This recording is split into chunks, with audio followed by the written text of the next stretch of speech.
झारखंड सरकार सिर्फ पी पैसा विरोधी नहीं है, सिर्फ आदिवासी विरोधी नहीं है, झारखंड सरकार संविधान विरोधी भी है। सब समाज के लोग बताए हमको कि mister Malto you are wrong at this point. क्या संविधान का हिस्सा नहीं है कि हाँ ग्राम पंचायतों पे रोक है, नगर पालिकाओं पे रोक है? क्या छठी अनुसूची के पैटर्न का विस्तार है और पी पैसा 1996 के प्रावधानों को किसी भी तरह का फेरबदल करने की समय सीमा एक साल निर्धारित नहीं की गई थी? बालू घाटों के ऑक्शन और आवंटन के पहले अनुसूचित क्षेत्रों में ग्राम सभा की सहमति अनिवार्य है।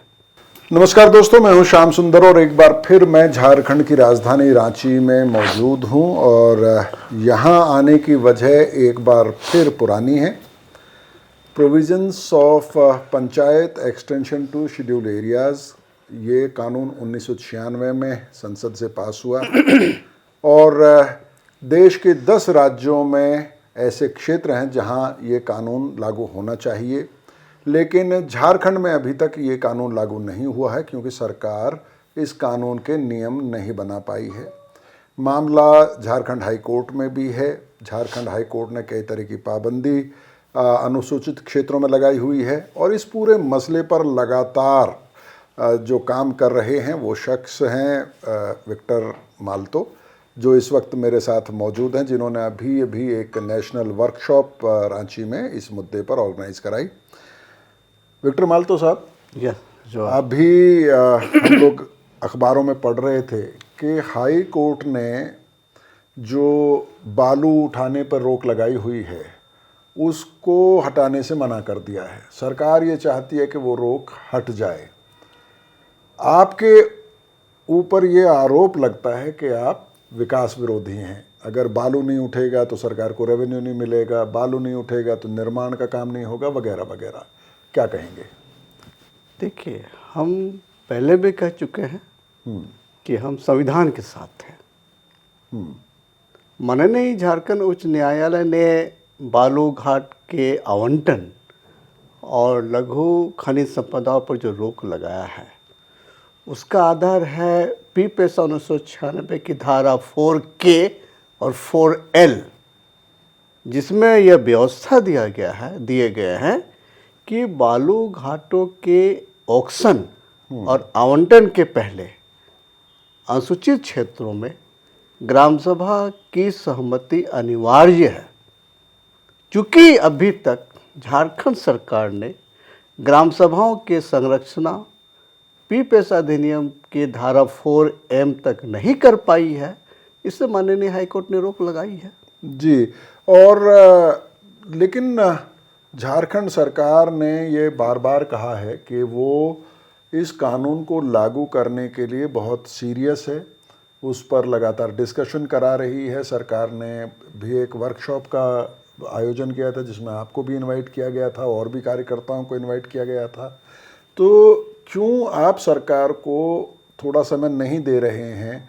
क्यों आप आपने कोर्ट से ये रोक लगवाई है? 2-3 बातें मैं रखना चाहूँगा। पहली बात कि झारखंड पंचायत राज अधिनियम 2001 ये राज्य का कानून है और राज्यपाल की सहमति प्राप्त है, जो समान क्षेत्र का कानून है जी, जिसमें ग्राम पंचायत, पंचायत समिति और जिला परिषद अध्यक्ष के पदों जैसे व्यवस्था किए गए हैं। लेकिन पी पैसा 1996 अधिनियम यानी the provisions of the Panchayat extension to the scheduled areas 1996, ये माननीय संसद ने भारत के संविधान के अनुच्छेद 243M4B के तहत पारित किया है। यह विशेष अधिनियम है जिसमें 6 शेड्यूल पैटर्न के प्रशासनिक व्यवस्था को बनाना है जिला के स्तर पर और निचले स्तर पर ग्राम सभा की स्थापना किए जाने हैं अपवादों और रूपांतरण के तहत, जिनके पास 7 विशेष शक्तियां प्राप्त है। चूँकि राज्य सरकार ने अभी तक इनके अनुरूप नियमावली नहीं बना पाई है, इसलिए माननीय हाईकोर्ट ने ऐसा निर्णय लिया है। सरकार को हम लोगों ने अनेकों बार आगाह किया है पी पैसा अधिनियम की धारा या उपबंध 5 की ओर की कि पी पैसा नियमावली में जो भी प्रावधान है, जो भी उपबंध है, उसमें किसी भी तरह का फेरबदल या संशोधन लाने की समय सीमा 1 साल ही निर्धारित रही। इसलिए अब 1 साल के बाद यानी 24 दिसंबर 1996 के बाद 1997 से इसके सभी प्रावधान अनुसूचित क्षेत्र पर प्रभावी हो चुके हैं। हम आपका ध्यान आकृष्ट करेंगे जी कि माननीय संसद ने अभी तक पी मेसा अधिनियम नहीं बनाया है। इसी सवाल पे मैं आ रहा था और मुझे माफ़ कीजिएगा क्योंकि मैं आपके विरोधियों का प्रवक्ता नज़र आ सकता हूँ इस सवाल को करते हुए। सवाल मेरा ये है कि आपके ऊपर एक और आरोप लगाया जा रहा है और वो आरोप ये है कि आप लोगों को मिसगाइड कर रहे हैं। आप ये कह रहे हैं कि साहब शेड्यूल 6 का पैटर्न लागू हो सकता है शेड्यूल 5 के एरियाज़ में। आप लोगों को कह रहे हैं कि स्वायत्त जिला परिषद का गठन होना चाहिए अनुसूची 5 के क्षेत्रों में, जबकि जो पैसा 1996 है उसमें ये कहा गया है कि ऐसी इच्छा प्रकट की गई है, डिज़ायर किया गया है कि अगर ऐसा हो तो बेहतर है, लेकिन ये प्रैक्टिकल नहीं है। हम आपको करेक्ट करना चाहेंगे जी कि 6 शेड्यूल के पैटर्न की बात है, प्रोविजंस की बात नहीं है। पैटर्न की बात है जी। क्योंकि अनुसूचित क्षेत्रों में अनुच्छेद 243 M1 के द्वारा जी। और अनुच्छेद 243 ZC के द्वारा पंचायत राज व्यवस्था और नगरपालिकाओं की व्यवस्था की स्थापना पर रोक लगाए गए हैं। आज भी यह संविधान का हिस्सा है, तो चूंकि संविधान में लिखा हो इसलिए हम संविधान के साथ खड़े हैं। और माननीय संसद ने अभी तक अनुच्छेद 243 ZC 3 के तहत नगरपालिकाओं के प्रावधान को अनुसूचित क्षेत्रों पर विस्तारित नहीं किया है, तो आप इसलिए असंवैधानिक है। तो आपकी मांग ये है कि अगर अनुसूची 5 के क्षेत्रों में नगर निगम या नगर पालिकाएं बनाई गई हैं तो वो उनको अवैध घोषित किया जाए, उनको ख़त्म किया जाए और स्वायत्त परिषद वहाँ कायम की जाए। ये असंवैधानिक है। इस पर भी मामला दर्ज है जिस पर 18 दिसंबर 2025 को सुनवाई होगी। तो हम देश के सभी लोगों के साथ साथ झारखंड के भी वैसे लोग जो संवैधानिक पदों पर बैठे हैं उनका हम संवैधानिक मार्गदर्शन करना चाहेंगे कि वो स्वयं से सवाल करें। अगर माननीय संसद ने पंचायत राज के लिए पी पेशा बनाया है तो माननीय संसद ने पी मेसा क्यों नहीं बनाया? मालतोदा, मुझे एक बात बताइए। आप हमेशा कहते हैं, मेरी पहले भी आपसे बात हुई और आपको मैंने उस वर्कशॉप में भी सुना था, आप कहते हैं कि आप समस्या का नहीं समाधान का हिस्सा बनना चाहते हैं और दूसरी तरफ आप अदालत में सरकार को चुनौती देते रहते हैं। आप एक के बाद एक पिटीशन फाइल करते हैं, पिछले 28 बरस से आप लड़ रहे हैं। तो आप, सरकार कहती है या जो दूसरे और कार्यकर्ता हैं वो कहते हैं कि आप समस्या हैं, आप कहते हैं कि नहीं आप समाधान का हिस्सा बनना चाहते हैं। देखिए, हम लोगों को कहने का अधिकार है, हम संविधान की बात को कहते रहे हैं। अगर आप कहते हैं कि मिस्टर माल्टो ने रोक लगा रखा है तो आप कहीं ना कहीं लोकतांत्रिक व्यवस्था में न्यायपालिका की भूमिका पर आप सवाल उठाते हैं। न्यायपालिका का यह मानना है राज्य का कोई भी कानून को हम न्यायपालिका में ले जा सकते हैं अगर वो संविधान के विरुद्ध है। तो इस प्रक्रिया के तहत हम माननीय कोर्ट गए हैं। तो जब माननीय कोर्ट ने यह देखा कि पी पेशा अधिनियम 1996 अनुसूचित क्षेत्रों के लिए है, राष्ट्रपति के द्वारा आदेश दिया गया, सहमति दी गई है, जबकि झारखंड पंचायत अधिनियम राज्यपाल के द्वारा सहमति दी गई है, राज्य विधानसभा का कानून है। तो राज्य विधानसभा का कानून आप अनुसूचित क्षेत्रों पर थोप रहे हो, इसे हम बुद्धिजीवी वर्ग कैसे स्वीकार करेंगे? देश के कई राज्यों में पैसा कानून लागू है, कम से कम 10 राज्य हैं झारखंड को मिला के जहाँ पर ये प्रावधान है कि वहाँ पैसा 1996 लागू होना चाहिए, वहाँ अनुसूची 5 के क्षेत्र हैं संविधान की। बाकी सारे राज्यों में नियमावली बन गई, बाकी सारे राज्यों में पैसा लागू हो गया, झारखंड में नहीं हो पा रहा है क्योंकि आप सरकार जो नियमावली बनाती है उसको स्वीकार करने के लिए तैयार नहीं है। हम नहीं, संविधान इसकी इजाज़त नहीं देता है। अनुसूचित क्षेत्र में पंचायत राज व्यवस्था नहीं होंगे, नगर पालिका व्यवस्था नहीं होगी, संविधान में लिखा है और हम संविधान को बचाने की लड़ाई लड़ रहे हैं। The PPS Act 1996 is not only an act, but it is the extension of the Constitution within the provisions of Constitution of India. PPS अधिनियम स्वयं एक संविधान है। 5th शेड्यूल एरियाज में जो ट्राइब्स एडवाइजरी काउंसिल बनाए जाते हैं, उसके जो 3 बिंदु है जिस पर वो रेगुलेशंस बनाने के लिए राज्यपाल महोदय को सहमति देते हैं, परामर्श देते हैं, वे सभी चीज़ें ग्राम सभा के पास आ चुकी है। और यहाँ सिर्फ ग्राम सभा अकेले नहीं है, यहाँ शहर सभा भी है। तो सरकार ग्राम सभा कहती है लेकिन शहर सभा नहीं कह सकती है। जिला के स्तर पर क्या सभा होगी, इस पर सरकार और ब्यूरोक्रेट्स दोनों ही चुप है।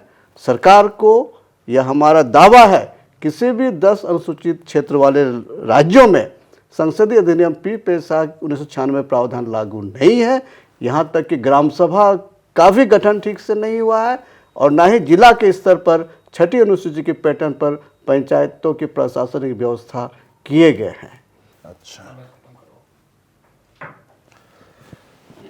तो सर इससे तो ये ऐसा लगता है कि जो पैसा की नियमावली आप चाहते हैं, अगर वो बन गई और लागू हो गई झारखंड में, तो ये नए सिरे से बाकी राज्यों में भी पैसा 1996 की बहस को जिंदा कर देगा। वहाँ पर भी बवाल हो सकता है, आंदोलन हो सकता है। देखिए, हम लोगों को वैसे शब्दों से बचना चाहिए जी, जिससे कि हमारा दिमाग जो है डिस्टर्ब हो। जी, अनुसूचित क्षेत्र या 5वीं अनुसूची जब हम देखेंगे जी, तो वहाँ 6 बहुत ही महत्वपूर्ण शब्द हैं जिसे जानना चाहिए हम लोगों को। 5वीं अनुसूची जब देखेंगे तो वहाँ लिखा हुआ है अनुसूचित क्षेत्र और अनुसूचित जनजातियों के प्रशासन और नियंत्रण। तीसरा चौथा शब्द है शांति और स्वच्छ प्रशासन। और 5वां और 6ठा शब्द है कल्याण और उन्नति। तो ये 6 शब्द जो है ये उद्देश्य है 5वीं अनुसूची का। प्रशासन और नियंत्रण, शांति और स्वच्छ प्रशासन और कल्याण और उन्नति। जी, चूंकि पीपीएस अधिनियम 1996 का अनुपालन नहीं हो पाया है पिछले 29 सालों में, यही वजह है कि 5वीं अनुसूची क्षेत्र में ना ही प्रशासन और नियंत्रण है किन्हीं का, ना ही शांति है, ना ही स्वच्छ प्रशासन है, ना ही कि यहाँ के लोग विशेष अनुसूचित जनजातियों का ना ही कल्याण है, ना ही उन्नति है। आपको बता दें कि अनुसूचित क्षेत्रों में सिर्फ अनुसूचित जनजातियां नहीं रहती है,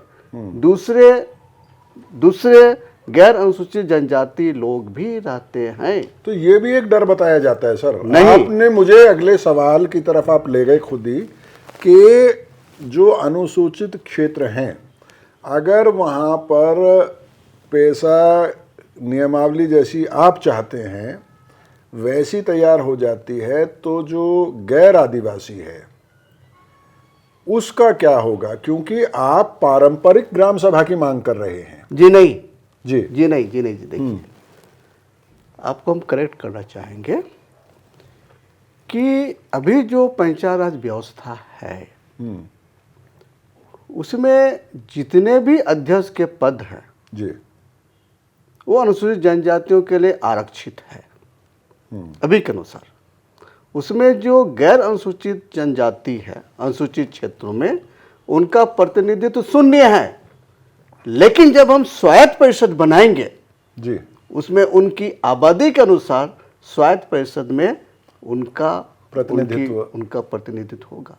अभी चूंकि उनका प्रतिनिधित्व पंचायतों में कहीं नहीं है, इसलिए वहाँ नाराजगी है, असंतोष फैला है और उनका प्रतिनिधित्व नहीं हो पा रहा है। उनके अधिकारों से हम वंचित कर रहे हैं।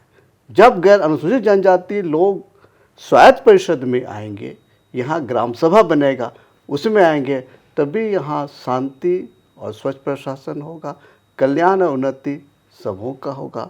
और पीपीएस के जो प्रावधान है जी, उससे यहाँ का प्रशासन और नियंत्रण होगा, हम छठी अनुसूची का पैटर्न इसलिए मांग करते हैं जी कि माननीय संसद ने अभी तक म्यूनिसिपैलिटी के प्रावधानों को अनुसूचित क्षेत्र पर नहीं विस्तारित किया है, और स्वायत्त परिषद जब बनेंगे तो यही स्वायत्त परिषद म्यूनिसिपैलिटी के कार्यों का भी देखभाल करेंगे।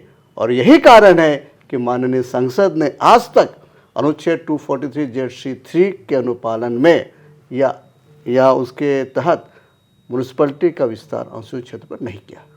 जी, लेकिन कोई रास्ता निकलना चाहिए, क्योंकि आप खुद ही बार बार कह रहे हैं कि 29 साल हो गए हैं और इससे आदिवासी समुदायों का बहुत नुकसान हुआ है। तो रास्ता क्या है? क्या आपको अदालत से निकलता हुआ दिख रहा है रास्ता, या फिर कोई आपसी सहमति बन सकती है सरकार के बीच में और आप जैसे जो संगठन हैं, बुद्धिजीवी हैं, आदिवासियों की मुद्दों पर जो लड़ रहे हैं?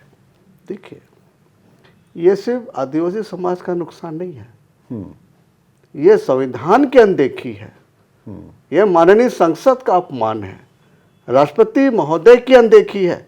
ये गजट है ना, भारत का राजपत्र है, उसका गजट है। आप उनके प्रावधानों को नहीं मान रहे हैं, मैंने आप संविधान की अनदेखी कर रहे हैं। एक जिम्मेदार मंत्री ने मुझे ये बताया कि अलग अलग मंत्रालयों को जो पैसा की नियमावली है, प्रस्तावित ड्राफ्ट रूल्स जो हैं, वो डिस्ट्रीब्यूट किए गए और फीडबैक लिया गया है। जाहिर है आपको भी ये जानकारी होगी क्योंकि आप इतने क्लोजली मॉनिटर कर रहे हैं। फिर आपको क्यों भरोसा नहीं हो रहा है कि जल्दी ही नियमावली आ जाएगी और एक सशक्त कानून यहाँ पे लागू होगा?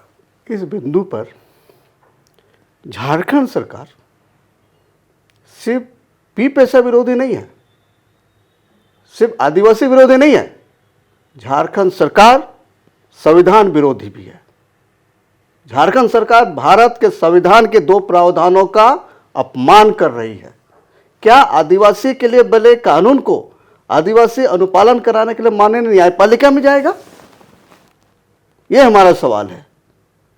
हम सिर्फ पी पैसा अधिनियम के प्रावधानों को लागू कराने की लड़ाई नहीं लड़ रहे हैं, हम देश की एकता अखंडता को बचाए रखने के लिए भारत के संविधान के प्रावधानों को जिंदा रखने की लड़ाई हम लड़ रहे हैं। भारत का संविधान जिंदा रहेगा तो देश की एकता अखंडता बची रहेगी। लेकिन आप पे ये आरोप लग सकता है कि आप एक आदिवासी मुख्यमंत्री और एक ऐसी सरकार जिसका मुखिया एक आदिवासी है, उसकी राह को मुश्किल बना रहे हैं। देखिए, वे स्वयं मुश्किल बने हुए हैं।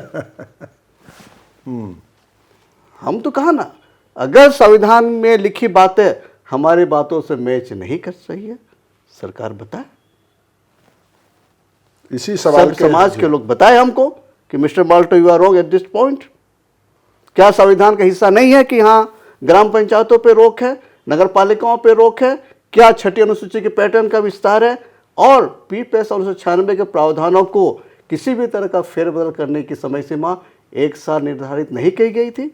जब 1 साल निर्धारित की गई थी तो 29 साल तक या पिछले 6 साल से सरकार क्या कर रही है?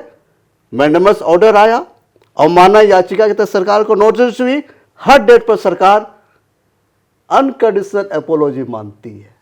दुख की बात है, अनकंडीशनल एपोलॉजी मांगती है, सरकार के सेक्रेटरी वहां खड़े रहते हैं। ये क्या हमको अपमानित महसूस होता है? हम संविधान की रक्षा करने के लिए न्यायपालिका गए हैं और न्यायपालिका लोकतांत्रिक व्यवस्था का हिस्सा है।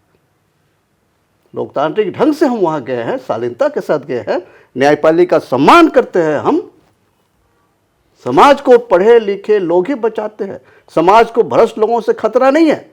समाज को खतरा तब उत्पन्न हो जाता है जब हम जैसे पढ़े लिखे लोग समाज को छोड़ देते हैं और निष्क्रिय हो जाते हैं। तो दोस्तों, पैसा 1996 के इम्प्लीमेंटेशन को लेके, उसके ड्राफ्ट रूल्स को लेके जो भी सवाल हमारे मन में मिस्टर माल्तो के लिए थे, हमने उनसे पूछे। कुछ सवाल मिस्टर माल्तो ने पूछे हैं, इस उम्मीद के साथ कि सरकार के तरफ से उनके सवालों के भी जवाब दिए जाएंगे और जल्दी ही झारखंड राज्य में provisions of Panchayat extension to schedule areas यानी कि पैसा 1996 लागू होगा। आपसे विदा लेते हैं। बहुत बहुत धन्यवाद।